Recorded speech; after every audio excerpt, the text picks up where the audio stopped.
Dam methylase. Methylation क्यों काम आ रहा है ये अभी समझाते हैं, अभी इसमें आएगा।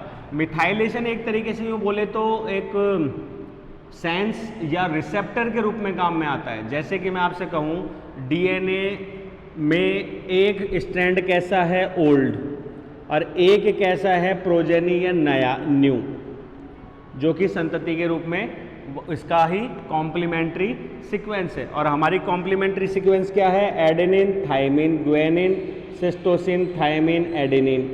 ठीक है, तो ऐसे में अगर यहाँ पे एडेनिन से जो है वो थाइमिन के स्थान पे कौन जुड़ रहा है, यूरेसिल। ग्वानिन के स्थान पे भी कौन जुड़ रहा है, यूरेसिल। थाइमिन से यहाँ पे कौन जुड़ रहा है, ग्वानिन। और सिस्टोसिन से जो है यहाँ पे कौन जुड़ रहा है, एडेनिन। तो ये जो मिस मैचिंग हो रही है, बाकी ठीक है, कुछ दूरी तक जो मिस मैचिंग हो रही है, ऐसे में इसको रिकॉग्नाइज करने के लिए कि आपको कौन से स्ट्रैंड को रिपेयर करना है, क्योंकि ये वही न्यूक्लियर जो एक्सिशन रिपेयर था उसमें ये क्या करेगा, ये इस सेक्शन को रिमूव करेगा और रिप्लेस कर देगा या नए न्यूक्लियोटाइड डाल देगा डीएनए पॉलीमरेज फर्स्ट के द्वारा। ठीक है, तो ऐसे में इतने लंबे सेगमेंट को काटकर रिमूव करने के लिए इसमें एक विशिष्ट पहचान होती है। जैसे अगर अपन बात करें तो ये क्या करेगा, 5 प्राइम टू 3 प्राइम की ओर एक विशिष्ट सीक्वेंस, जैसे कि दैट इज 5 और ये हो गया यहाँ पे 5 प्राइम टू 3 प्राइम, तो एक विशिष्ट सीक्वेंस होती है इसकी GATC। ये पैलिएंड्रोमिक सीक्वेंस है। पैलिएंड्रोमिक को समझना,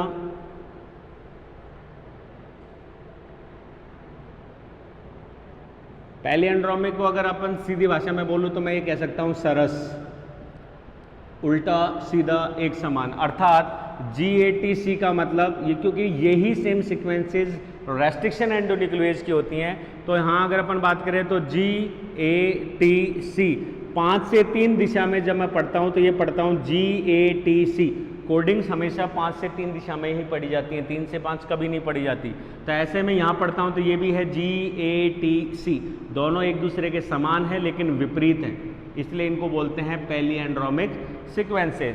तो इन पैलिएंड्रोमिक सीक्वेंसेज में ये क्या करता है कि जिस रज्जु पे दूषण है, तो ओल्ड पे तो रेयरली होता है, हमेशा नया जो डीएनए सिंथेसाइज्ड होता है संतति, उसी के ऊपर ही ज़्यादातर बेस एनालॉग्स या सब्स्टिट्यूशन म्यूटेजेंस जो हैं वो क्रिएट होते हैं। तो ऐसे में ये क्या करता है, दैट इज ओल्ड और दैट इज न्यू। तो ये क्या करेगा, यहाँ पे विशिष्ट एंजाइम जिसकी हम बात कर रहे हैं, dam methylase, dam methylase enzyme जो है वो एडेनिन के ऊपर क्या लगा देता है, टैग, CH3 मॉलिक्यूल ऐड कर देता है, और इस टैगिंग को बोलते हैं मिथाइलेशन। एक रज्जु जिसको ऑपरेट करना है उस पर दूसरे पे नहीं लगेगा, तो इस तरीके से अगर अपन यहाँ लगाएं तो ये मिथाइलेशन हो गया, दूसरे को हटा दिया। क्लियर है? तो ये दोनों में से एक रज्जु के ऊपर क्या कर देता है, टैगिंग कर देता है, और वहाँ पे CH3 ग्रुप को जोड़ने से हम बोलते हैं उसको मिथाइलेशन। तो ये एक तरीके से रिकॉग्नाइजेशन सिग्नल है कि किस डीएनए को, किस डीएनए स्ट्रैंड को रिपेयर करना है।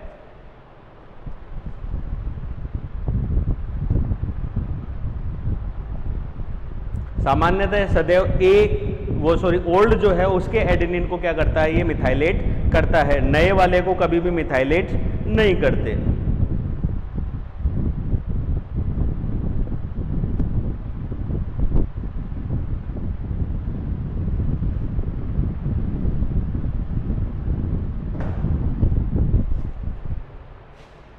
दूसरा मिसमैच रिपेयर सिस्टम जो है वो एक तो मिथाइलेशन हो गया, दूसरा एक्चुअली में अगर अपन बात करें तो मिसमैच जो रिपेयरिंग सिस्टम है वो एक तरीके से म्यूटेंट या म्यूटेशन रिपेयरिंग सिस्टम के नाम से भी हम इसको जान सकते हैं, क्योंकि इसके अंदर जो रिपेयरिंग होती है उसकी वजह से म्यूटेशन कॉज होता है और इन्हें कुछ म्यूटेंट जीन्स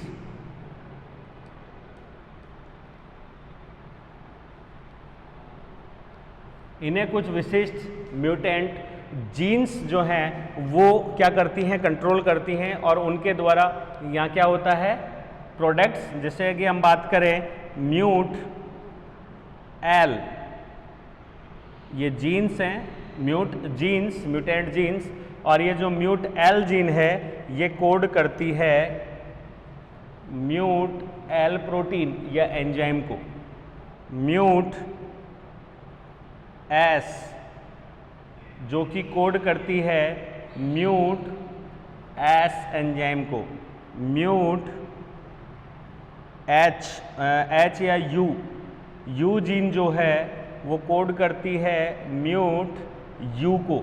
यहाँ पे अगर अपन म्यूट यू की बात कर रहे हैं तो ये इससे पहले जो क्या बोलते हैं न्यूक्लियोटाइड रीजन था उसमें UVRD के समान एक्ट करता है, और UVRD जो था वो क्या काम कर रहा था, एंडोन्यूक्लिएज का।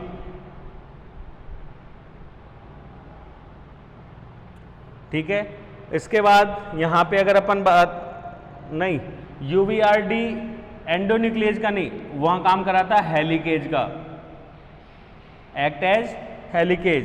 एक एंजाइम और है म्यूट एच जीन, और ये म्यूट एच जीन जो है ये कॉज करती है MUH, और ये एक तरीके से व्यवहार करता है एंडोन्यूक्लिएज, एंडोन्यूक्लिएज का।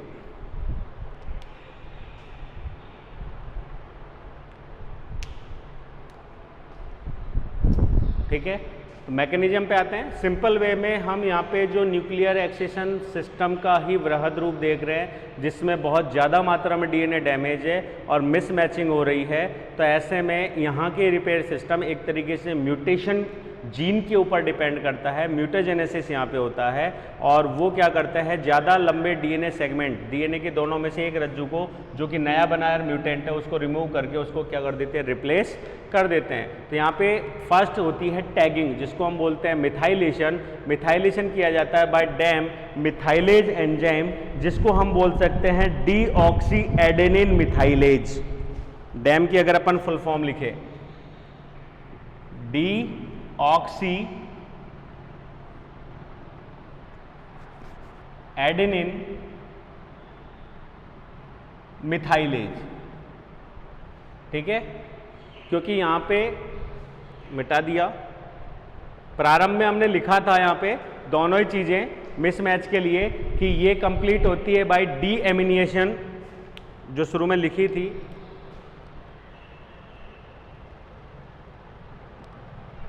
Deamination and oxidative.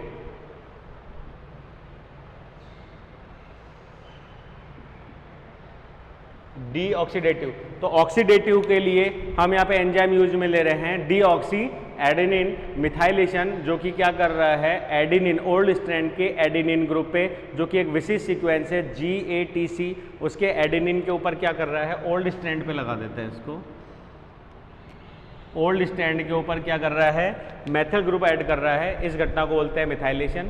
उसके अलावा इस संपूर्ण घटना को रिकॉग्नाइज और एंडोन्यूक्लिएज और हेलिकेज करने के लिए कुछ विशिष्ट म्यूटेंट जीन्स जो हैं वो एंजाइम्स कोड करती हैं, mute L, mute S, mute you और म्यूट एच। इनको याद रखिएगा। म्यूट यू जो है वो न्यूक्लियर जो वो था न्यूक्लियोटाइड, उसके समान VRD के समान काम करती है, जबकि म्यूट एच जो है वो उसके B और C के समान कार्य करती है।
That is damage DNA.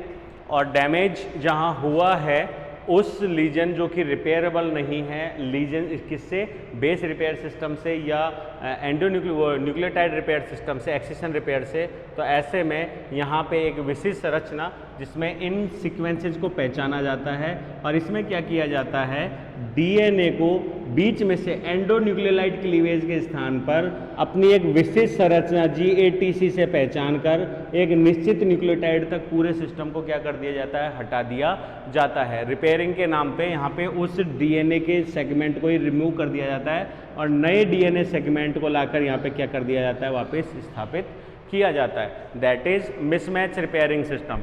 तो यहाँ एक डैमेज डीएनए है जिसके अंदर हमको डैमेज दिखाई दे रहा है और उस डैमेज से 5' प्राइम की ओर अगर हम आए तो हमें पैलिएंड्रोमिक सीक्वेंस जो है वो आइडेंटिफाई है GATC। ये GATC जो सीक्वेंस है इसके ऊपर फर्स्ट डैम मिथाइलेज एंजाइम जो है उसके द्वारा क्या किया जाता है, एक सीक्वेंसिंग लगा दी जाती है या मिथाइलेशन कर दिया जाता है। एडेनिन पे क्या बोलते हैं, मिथाइलेटेड करने के बाद सबसे पहले यहाँ पे जो एंजाइम आएगा वो है MUT-L और MUT-S एंजाइम जो कि इस बाइंडिंग साइट से जुड़ते हैं।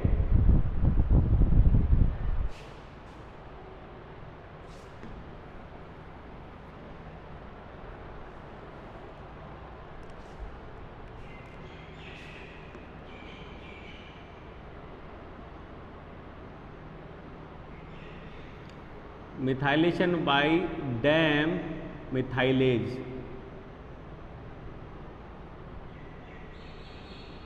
डैम मिथाइलेज, ठीक है, ये हो गया। इसके बाद में यहाँ पे कौन कौन आ रहा है, यहाँ पे आ रहा है MUT-L और MUT-S जो कि इसको क्या कर रहे हैं, पहचान रहे हैं। तो स्टेप फर्स्ट की अगर हम बात करें इसके अंदर,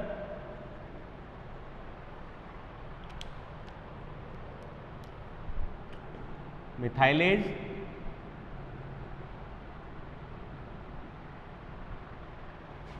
of adenine on old strand at GATC sequence 5' to 3', ठीक है। सेकेंड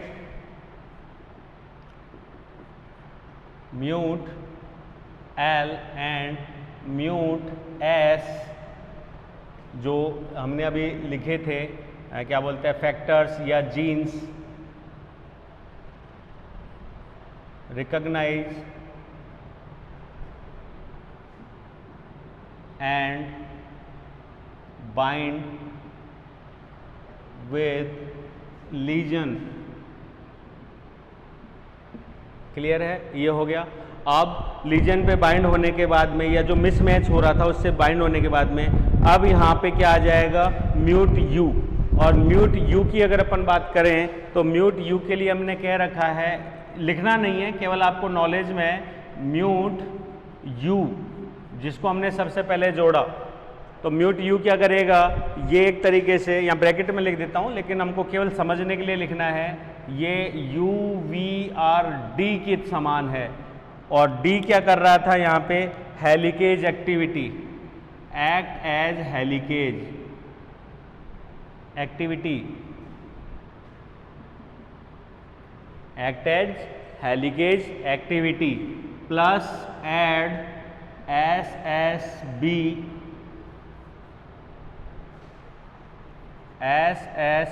प्रोटीन, SSB प्रोटीन्स जो कि क्या करती हैं, एक तरीके से DNA को अनवाइंडिंग, DNA अनवाइंडिंग,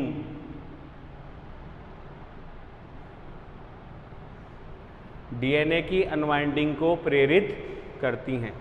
क्लियर है, अनवाइंडिंग। अब यहाँ पे अनवाइंडिंग के बाद तो हम वहाँ पे पहुँचे,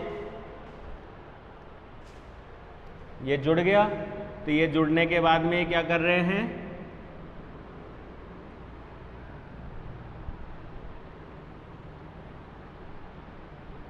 दैट इज 5', 3', ये हो गया 3', 5',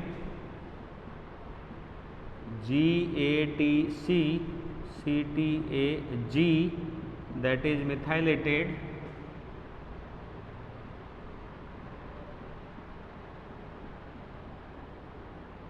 that is guanine, thymine, adenine,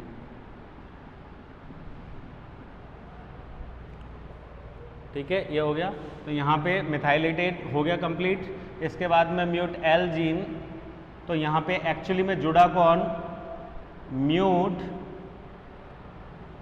you, ठीक है, और क्या जुड़े, SSB प्रोटीन, जिसकी वजह से ये क्या हो गया, ओपन।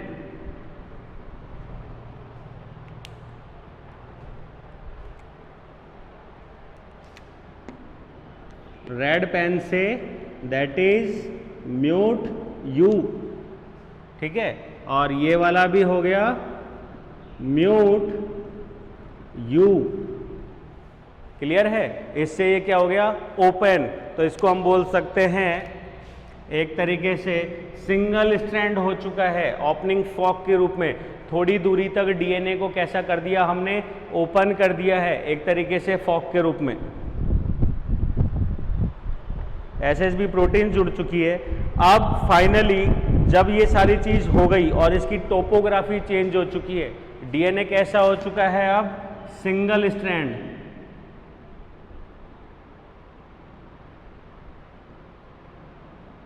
ठीक है, ये हो गई एसएसबी प्रोटीन्स। तो यहां पे फाइनल स्टेज में अब क्या होगा, एंजाइम आएगा,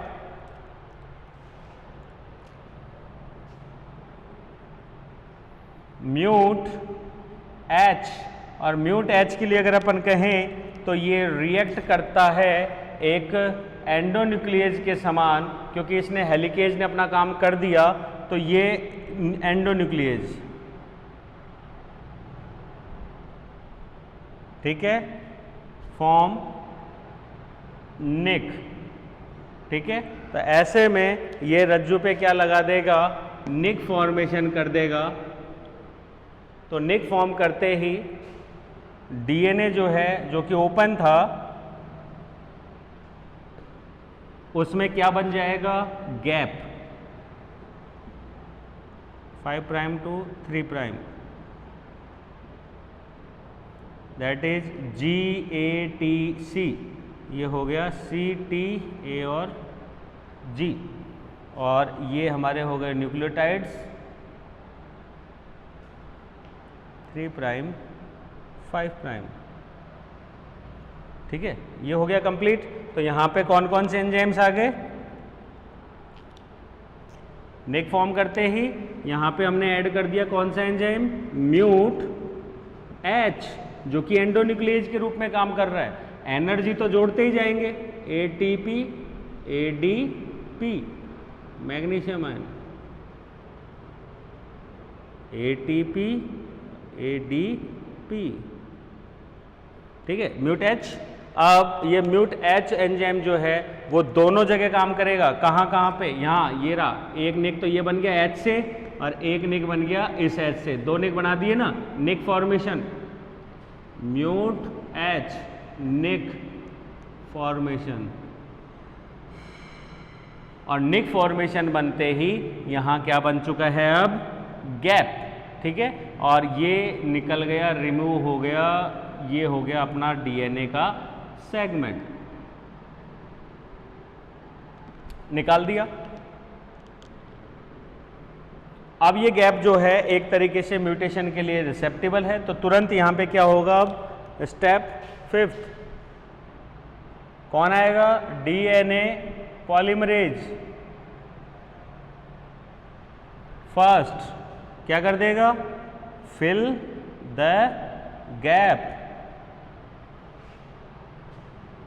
बाय न्यूक्लियोटाइड्स, और ये क्या करेगा, यहाँ पे इस गैप को न्यूक्लियोटाइड्स की मदद से क्या कर देगा, भर देगा। क्या था यहाँ पे, जो भी यहाँ पे नए थे, जैसे कि टी ए है तो टी ए के सामने आ जाएगा ए और टी समान। क्लियर है?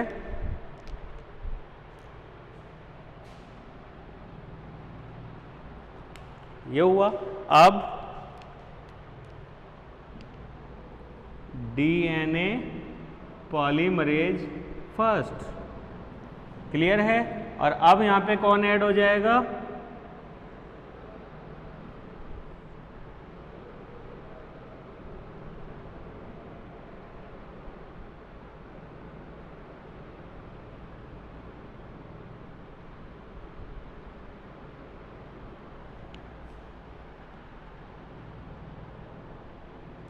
GATC।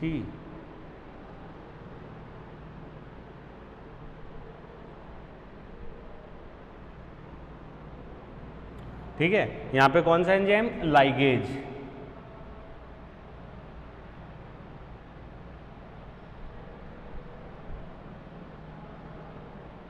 और ये लाइगेज एंजाइम जो है वो डीएनए को क्या कर देगा? कंटिन्यू फॉर्म में चेंज कर देगा। ATP ADP, और इसको क्या बना देगा? कंटिन्यूअस।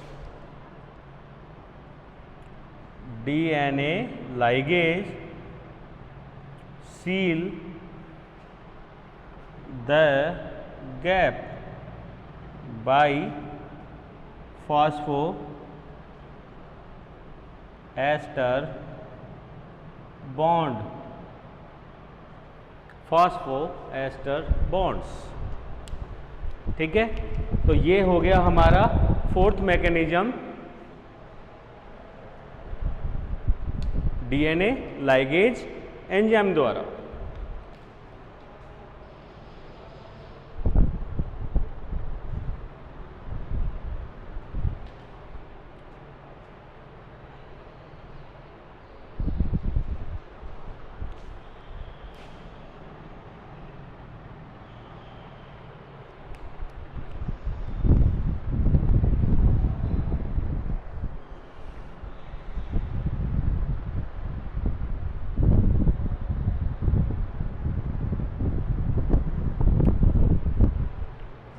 थोड़ा सा इसमें चेंज ये कर लेंगे डायग्राम में।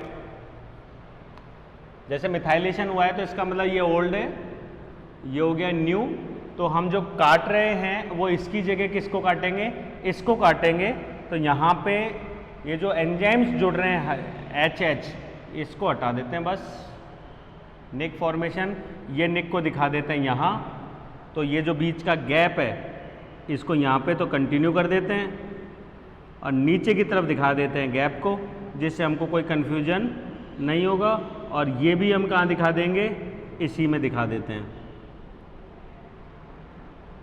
ठीक है, ये बहुत बड़ा रीजन नहीं है, बस इतना सा कि मिथाइलेटेड वाला जो स्ट्रैंड है वो लीजन में नहीं जाएगा।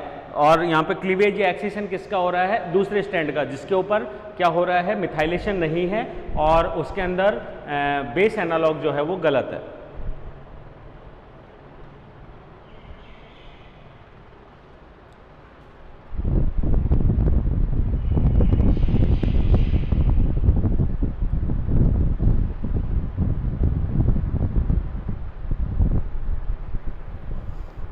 और जब लाइगेज इसे सील कर देगा तो फाइनली यहाँ पे मिथाइलेशन भी क्या हो जाएगा? हट जाएगा और डीएनए क्या हो जाएगा? कंटिन्यू और रिपेयर हो जाएगा।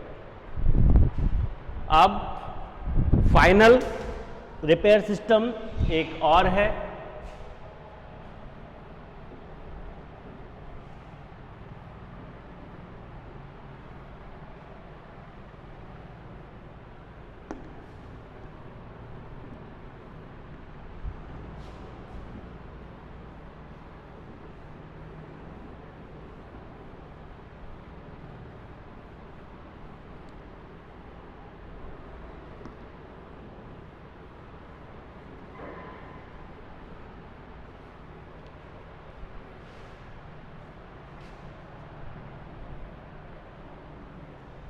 फिफ्थ पॉइंट इसमें हम लेते हैं सबसे इंपॉर्टेंट फाइनल। अगर अपन रिपेयरिंग की बात करें तो इट इज SOS। एक तरीके से ये सिस्टम जो है वो म्यूटाजेनिक रिपेयर क्या बोलते हैं रिपेयर सिस्टम के रूप में आता है।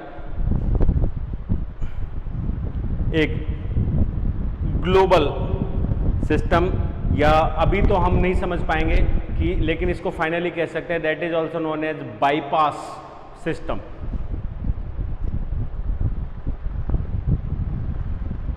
डीएनए में डैमेज जब बहुत ज़्यादा बढ़ जाता है और बेस एक्सिशन से ज़्यादा हो गया, न्यूक्लियोटाइड एक्सिशन रिपेयर कंप्लीट नहीं हो रहा, फिर हमने अप्लाई किया मिसमैच जो कि पूरे सेगमेंट को काट के हटा रही है, उससे भी नहीं हो रहा, तब यहाँ पे फाइनली क्या स्टार्ट होता है, सिस्टम स्टार्ट होता है SOS।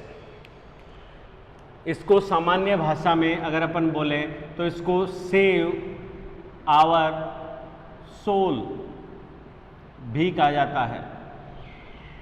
ठीक है, फाइनल जब कोशिका में डैमेज कंप्लीट मतलब रिपेयर नहीं हो सकता और कोशिका को सेल साइकिल से आउट करके या स्टॉप करके पीसीडी साइकिल में कन्वर्ट किया जा रहा है, प्रोग्राम सेल डेथ, ऐसे में ये फाइनल स्टेप है जो लास्ट में क्या कर सकती है, कोशिका को या डीएनए को बचाने में सक्षम होती है।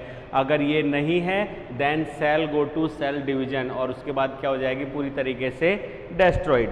तो ऐसे में SOS रिपेयर सिस्टम जो है एक ग्लोबल सिस्टम के रूप में यहाँ पे आता है, जिसको हम ट्रांस लीजन सिंथेसिस के नाम से भी जानते हैं, और बाईपास रिपेयर सिस्टम। बाईपास मैं बार बार बोल रहा हूँ लेकिन इस बाईपास को मैं समझाऊंगा लास्ट में, अभी हम बाईपास को समझ नहीं पाएंगे। ठीक है, और इसमें अगर अपन कहें तो मार्शलाउ ने इसको सबसे पहले बैक्टीरियाज के अंदर 1975 में ढूंढा और आज भी यह काफ़ी यूकैरियोट्स एंड प्रोकैरियोट्स के अंदर समझ में आता है।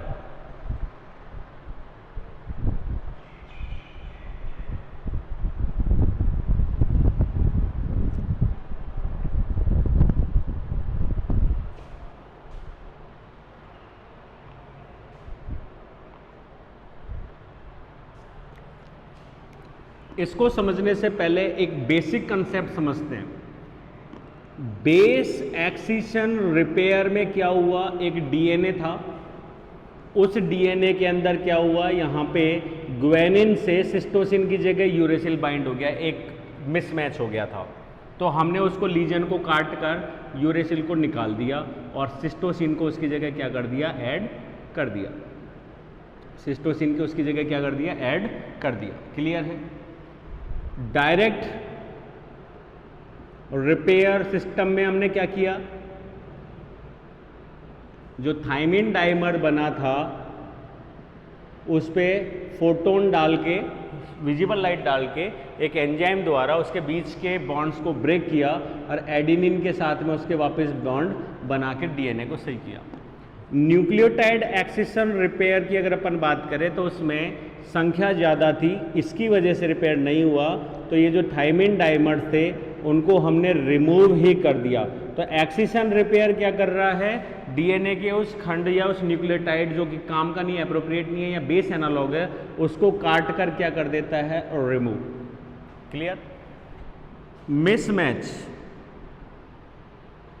मिसमैच सामान्यतः क्या करता है, डीएनए के दोनों रज्जू में से किसी एक रज्जू जो कि गड़बड़ है उसको काट कर रिमूव करके उस जगह को वापस फिल कर देता है। कभी कभी डैमेज ज़्यादा होने पर ये डीएनए के दोनों रज्जुओं को काट कर भी क्या कर देता है, जोड़ देता है, लेकिन ये बहुत रेयर है और इतना आसान नहीं है। तो कुल मिला के इन सारे मैकेनिज्म्स के अंदर हमको एक डीएनए टेम्पलेट की जरूरत पड़ी। डीएनए टेम्पलेट की जरूरत पड़ी जो आप लोगों की नॉलेज के लिए जरूरी है कि क्या है एसओएस। इसको हमेशा SOS repair system, SOS repair system या एंडो न्यूक्लियोलाइट रिपेयर सिस्टम या एंडो क्लीवेज जो है रिपेयर सिस्टम के नाम से हम जानते हैं, लेकिन एक्चुअली में एसओएस जो है वो बाईपास सर्जरी के रूप में है। कैसे?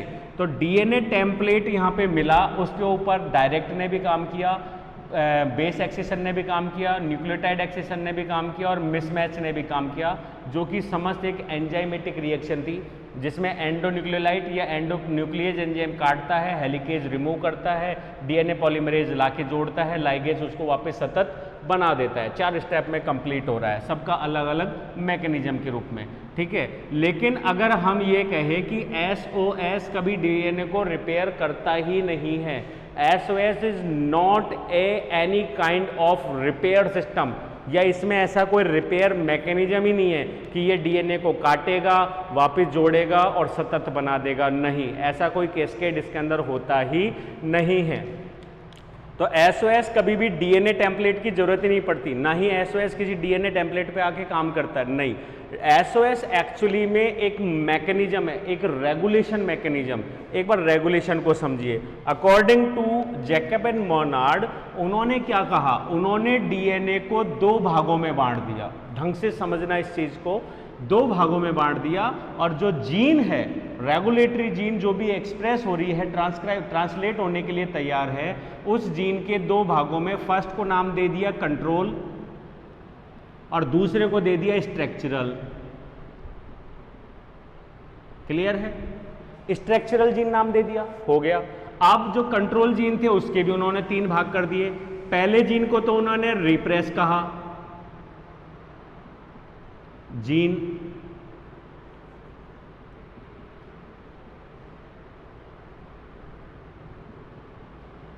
जिसके लिए कहा कि ये सदैव रिप्रेसर प्रोटीन्स कोड करता है।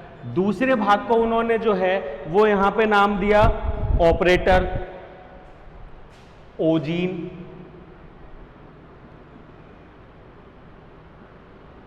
और तीसरे भाग को उन्होंने यहां पे नाम दिया है P gene, that is promoter.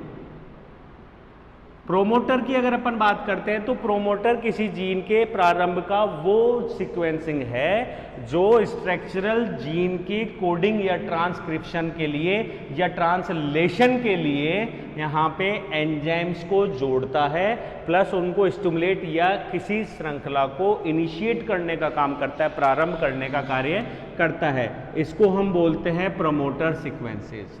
Clear है? ये 3 भाग हो गए, रिप्रेशर, ऑपरेटर और प्रमोटर। स्ट्रक्चरल जीन अलग अलग हो सकती है, जैसे उसकी लैक्टोज उसकी है, ओपेरॉन की, लैक्टोज के पाचन की, तो वो एक तरीके से क्या था, lac Z gene, lac Y Z और अल्फा, ठीक है। तो ये एक अलग सिस्टम है। तो स्ट्रक्चरल जीन कुछ भी अलग अलग हो सकता है किसी को भी कोड करने के लिए, जैसे कि हमने यहाँ पे मिटा दिया।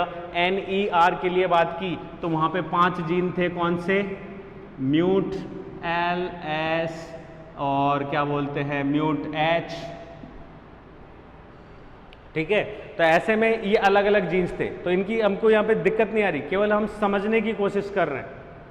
तो यहाँ पे SOS में क्या होता है कि ये वो जीन्स हैं जो एंजाइम्स को कोड कर रहे हैं। जैसे दोबारा आइए यहाँ पे, अगर मैं BER की बात करूं, थोड़ी लंबी हो रही है, कंफ्यूज नहीं होना, मैं केवल इतना सा कह रहा हूं कि यहाँ पे जो आपने BER पढ़ा उसमें 5 एंजाइम्स पढ़े, UVRA, UVRB, UVRC और UVRD अभी पढ़े अपन ने। अगर अपन NER की बात कर रहे हैं तो इसमें हमने पढ़ा कौन कौन से जीन्स, सॉरी NER के अंदर ही पढ़े थे ये हमने। उसके बाद हमने पढ़ा मिसमैच, और मिसमैच में हमने कौन से पढ़े, mut genes, MUTSL, MUTS, MUTU और MUTH, ये 4 हमने पढ़े। तो आपने इनसे मैकेनिज्म कंप्लीट कर दी, इसने पहचाना, इसने बाइंड किया, इसने हेलिक्स को खोला और इसने एंडोन्यूक्लियस की रिएक्शन कर दी। वही चीज़ यहाँ हुई, इसने एंडोन्यूक्लियस कर दिया, इसने इसने हेलिकेज की रिएक्शन कर दी, बी और सी ने जो है मिलके क्या बना दिया, एंडोन्यूक्लियस की रिएक्शन कर दी, और हमारा मैकेनिज्म कंप्लीट हो गया। पर उसमें समझने की कोशिश कीजिए कि ये जो एंजाइम्स थे ये आए कहाँ से। ये जो एंजाइम्स थे जिन्होंने मिसमैच को या फिर नैर को या फिर BER को क्या कर दिया, उत्तेजित करके और DNA को सही कर दिया, ये प्रोटीन्स आए कहाँ से? तो ये प्रोटीन्स आते हैं स्ट्रक्चरल जीन से। ये हो गया। तो यहाँ पे जैसे मैं यहाँ पे स्ट्रक्चरल जीन बना देता हूँ UVRA, UVRB, UVRC और UVRD। आई बात समझ में? और ये जो जीन्स हैं, ये जो जीन्स हैं ये कोड करती हैं प्रोटीन्स, और वो प्रोटीन्स क्या बनाती हैं? UVRA, UVRB, UVRC, UVRD। जैसे आपको म्यूट-L के अंदर मैंने कहा था MUT स्मॉल l दिखाया था, इनको कोड करती है म्यूट-L, और म्यूट-L प्रोटीन कोड करता है म्यूट-L को। तो उसी प्रकार से ये प्रोटीन से जो काम कर रही है। तो अकॉर्डिंग टू जैकब एंड मोडार्ड उनका ये कहना है कि जीन के अंदर ये सभी जीन्स जो हैं किसी जीव में ये कोड होती है, परंतु आवश्यकता पड़ने पर। तो ऐसे में SOS सिस्टम कर क्या रहा है? SOS सिस्टम ये कर रहा है कि जब कोई DNA में डैमेज हो रहा है, ठीक है, और वो डैमेज जो है इतना ज्यादा बढ़ जाता है कि वो DNA रेप्लिकेशन को क्या कर देता है? इफेक्ट, या फिर DNA पॉलीमरेज एंजाइम जो है उसको क्या कर देता है? स्टैल कर देता है, रोक देता है, या फिर फाइनली कहें तो स्टॉप कर देता है। तो ऐसी कंडीशन के अंदर जब ये सारी घटनाएं होती हैं तो एक विशिष्ट एंजाइम जिसको हम बोलते हैं RAC A, B और C, ये तीन एंजाइम्स का कॉम्बिनेशन है, रिकॉम्बिनेशन एंजाइम्स बोलते हैं। इसमें से RAC A जो है वो क्या हो जाता है? सक्रिय हो जाता है। ठीक है, अब उसको वहीं रहने दीजिए। अब वापस आइए यहाँ। तो यहाँ पे आई जीन का क्या काम है? यहाँ पे आई जीन का काम है ऐसे सप्रेशर प्रोटीन को बाइंड करना, बनाना, जो कि किससे बाइंड हो जाता है? ऑपरेटर से। इसको मैं तभी काम में ले सकता हूं जब इसके ऊपर से मैं इस ढक्कन को हटाऊंगा। ये एक रिप्रेशर या कंट्रोल का कार्य कर रहा है। जब तक ये ढक्कन लगा हुआ है मैं कितना ही चला लूं, मैं यूज में नहीं ले सकता। क्लियर है? तो मेरे पास में दो ही सब्सटेंस है कि जब मेरे को जरूरत पड़े तो या तो मैं कुछ ऐसा मैकेनिज्म करूं कि इस ढक्कन को निकाल सकूं, या फिर मैं ऐसा मैकेनिज्म करूं कि मेरे को इस सील को तोड़ना पड़े, ढक्कन को तोड़ना पड़े, ताकि टिप बाहर आए और मैं इस पेन को यूज में ले सकूं। तो इस पेन को यूज में लेना ही जीन का एक्सप्रेशन कहलाता है। क्लियर है?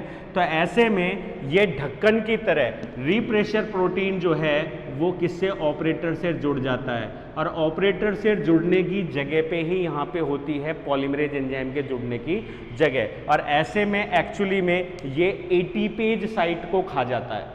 एटीपेज मतलब एटीपी का जल अपघटन करने वाले एंजाइम्स, और जब तक एटीपी का जल अपघटन नहीं होगा पॉलीमरेज को ऊर्जा नहीं मिलेगी, और बिना पॉलीमरेज की ऊर्जा के वो आगे के जीन्स को कोड नहीं करेगा। अर्थात जब तक डीएनए साफ है, डीएनए में कोई म्यूटेशन नहीं है, डीएनए बिल्कुल सही है, ऐसे में इनमें से एक भी प्रोटीन कोड नहीं होती है।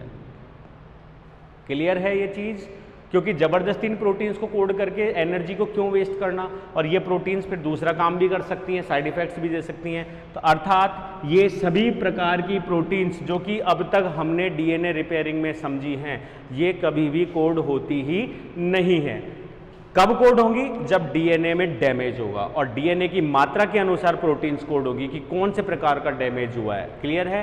तो ऐसे में यहाँ पे डीएनए इतना ज़्यादा बिगड़ चुका है कि वो डीएनए रेप्लिकेशन होने ही नहीं दे रहा, डीएनए पॉलीमरेज थर्ड को रिएक्ट होने ही नहीं दे रहा। तो इस वजह से जो डीएनए स्टेल हुआ है, ये डीएनए पॉलीमरेज थर्ड जो है कुछ विशिष्ट एक तरीके से लीनियर स्ट्रक्चर्स डेवलप करता है, या स्टिमुलेटिंग जो है एक्टिविटीज वो करता है, जिसकी वजह से सक्रिय हो जाता है RAC A प्रोटीन। क्लियर है? अब ये RAC A प्रोटीन क्या करेगा? RAC A प्रोटीन आएगा यहाँ, और यहाँ आने के बाद जो ये विशिष्ट प्रकार की, अच्छा ये तो स्ट्रक्चर था, एक इसकी अगर मैं बात करूँ तो इसको मैं सीधे सीधे कहना चाहता हूँ LAX A जीन है ये, जिसके अंदर ये सारी संरचनाएं हैं। और हम लैक्स ASOS को ही समझ रहे हैं। मैं यहाँ पे फुल फॉर्म लिख ही देता हूँ जिससे दिक्कत नहीं होगी।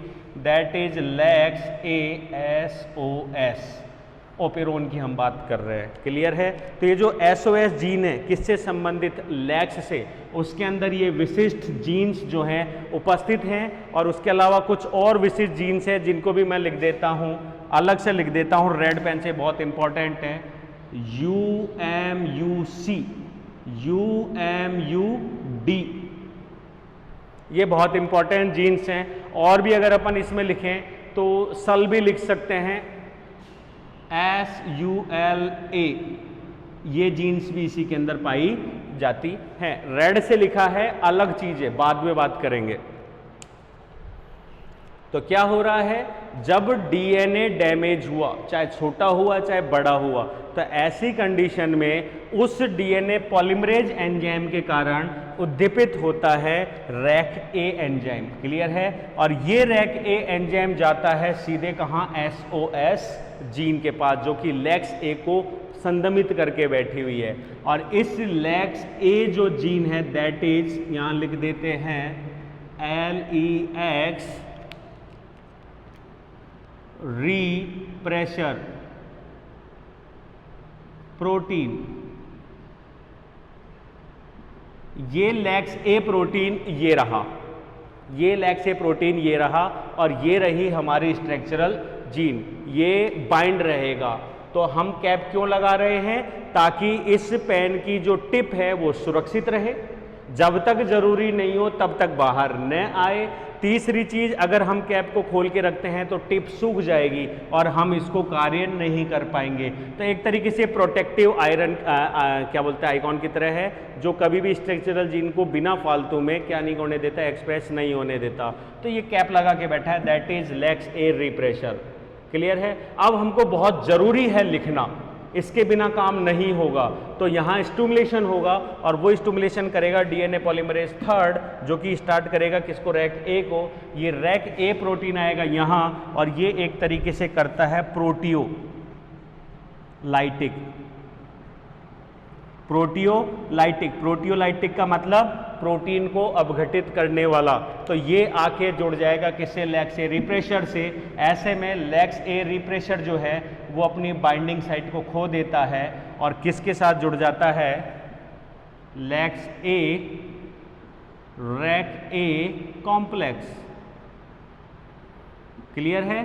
कॉम्प्लेक्स बना लिया, खत्म बात। ऐसे में क्या हो रहा है यहाँ पे फाइनली, ये ऑपरेटर साइट क्या हो गई है? ओपन। और ऑपरेटर साइट के ओपन होते ही यहाँ पे कौन जुड़ गया? DNA पॉलीमरेज, मतलब sorry RNA polymerase first second third जो भी यहाँ पे बनने थे वो एंजाइम्स जो है वो यहाँ पे जुड़ जाएंगे, जो कि एक्चुअली में होते हैं DNA dependent. DNA dependent RNA polymerase enzyme को यहाँ पे जुड़ने की क्या हो जाएगी? जगह मिल जाएगी। और जगह होते ही सभी स्ट्रक्चरल जीन्स क्या हो जाएंगे? स्टार्ट हो जाएंगे या सिंथेसाइज्ड हो जाएंगे। और इनके सिंथेसाइज्ड होते ही ये किसको कंप्लीट कर देंगे? NER को। किसको सिंथेसाइज कर देंगे? NER रिपेयर सिस्टम को सिंथेसाइज कर देंगे और DNA क्या हो जाएगा? रिपेयर हो जाएगा। ये हमारा एक सिंपल सिद्धांत था जो अब तक हम पढ़ के आए, क्योंकि हमने NER की मैकेनिज्म तो देख ली लेकिन वो प्रोटीन कहाँ से आए वो नहीं देखा। तो वो जो प्रोटीन है वो कहाँ से आते हैं? SOS से। और वो SOS इनको जीवन पर्यंत क्या रखता है? संदमित करके रखता है, तभी बनाता है जब DNA में डैमेज होता है। हो गया यहाँ तक सारा का सारा। अब एक नई चीज और इसमें आएगी, क्यों हम SOS को सामने ला रहे हैं? SOS को सामने इसलिए ला रहे हैं कि सब कुछ होने के बाद हमने एंजाइम्स बना दिए, एंजाइम्स ने NER रिएक्शन कर ली, लेकिन न्यूक्लियोटाइड एक्सिशन के बावजूद DNA रिपेयर नहीं हो रहा। DNA में इतना ज़्यादा डैमेज है कि वो रिपेयर होने के लायक नहीं है। और ऐसे में अब सेल के पास एक ही ऑप्शन है अपोप्टोसिस का, सेल डैमेज करने का। क्लियर है? तो इस लास्ट चांस में मरते हुए को जीवन दान देने के रूप में फाइनली स्टार्ट होता है इसी का एक दूसरा लीजन। और वो दूसरा लीजन होता है सल ए प्रोटीन द्वारा। तो यहाँ क्या होगा कि जब ये NER प्रोटीन से सक्षम नहीं होंगे तो SOS के अंदर UMUC एंड UM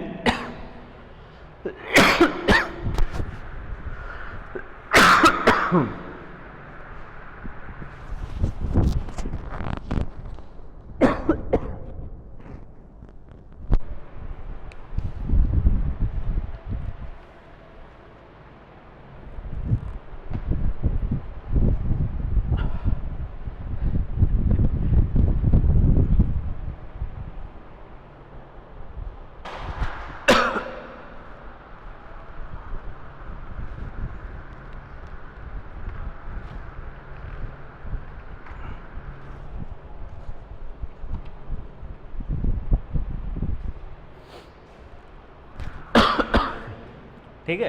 तो यहाँ फाइनली क्या होगा कि अगर इन प्रोटीन्स के द्वारा या इन एंजाइम्स के द्वारा यहाँ पे कोई लीजन कंपेयर वो नहीं हो रहा, ठीक नहीं हो रहा, डीएनए रिपेयर ठीक नहीं हो रहा, तो फाइनली यहाँ पे ये क्या हो जाएगा, UMUC, UMUD और सेल ए प्रोजीन्स जो हैं वो कोड हो जाएंगे। ठीक है, इनका क्या हो जाएगा, एक्सप्रेशन। और इंपॉर्टेंट चीज जो है वो ये है कि UMUC एंड UMUD जो है वो एक विशिष्ट प्रोटीन्स हैं जो कि कोड करते हैं DNA पॉलीमरेज 5 को, DNA पॉलीमरेज 5 को कोड करते हैं। क्लियर है। और DNA पॉलीमरेज 5 जो है वो क्या करता है, इसको डायग्रामेटिकली समझ लेते हैं।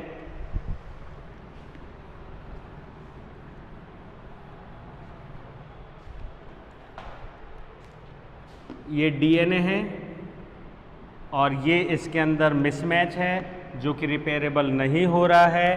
तो फर्स्ट यहाँ पे क्या आएंगे, NER सिस्टम, ठीक है, by SOS lakhs A gene, lakhs A SOS gene के द्वारा ये कोड होंगे NER सिस्टम। NER सिस्टम इस पे काम करेगा, लेकिन यहाँ पे कोई काम नहीं हुआ, DNA डैमेज है। तो फाइनली क्या होगा, UMUC और UMUD जो है वो कोड होंगे और वो कोड करेंगे किसको, DNA पॉलीमरेज 5 को।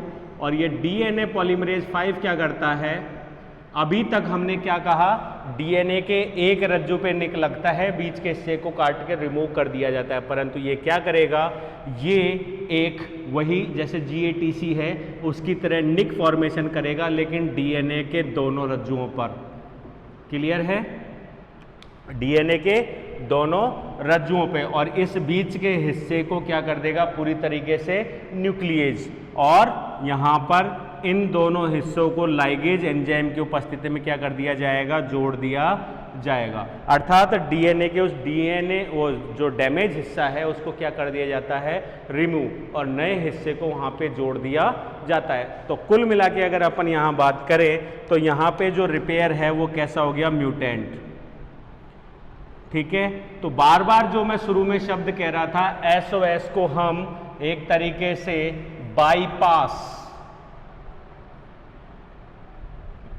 बाईपास रिपेयर जो कह रहे हैं वो इसीलिए कह रहे हैं कि फाइनली जब DNA रिपेयर नहीं होता तो सेल के पास में और कोई ऑप्शन नहीं होता। ऐसे में ये DNA के दोनों रज्जुओं में 2 निक लगाकर उस बीच के सेक्शन को ही रिमूव करके DNA को आपस में वापस क्या हो जाती है, जोड़ देती है। तो इसका एक ही नुकसान ये है कि उस बीच के हिस्से में जो जेनेटिक इंफॉर्मेशन है उसका क्या हो जाता है, लॉस हो जाता है।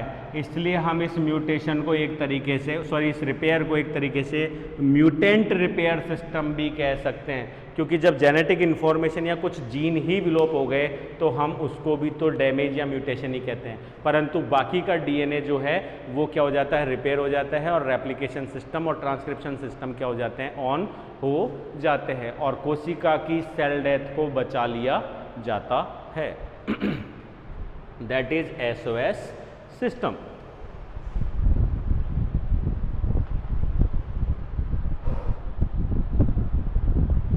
तो यह सभी प्रकार के जो रिपेयर सिस्टम हैं उनके ऊपर है और फाइनल रिपेयरिंग सिस्टम के रूप में काम आता है। इसी वजह से इसको बाईपास कहा जाता है, क्योंकि ये बीच के जो सभी डैमेज पार्ट्स हैं उनको क्या कर देता है, निकाल कर जोड़ देता है। तो बाईपास भी तो हम यही कहते हैं कि किसी शहर के अंदर हो गया, अगर मान लीजिए कोई रास्ता जा रहा है, ये शहर है, तो क्या किया जाता है, शहर की आबादी को देखते हुए अगर हम शहर के बाहर होकर उस रास्ते को निकाल दें तो दैट इज बाईपास डायरेक्ट।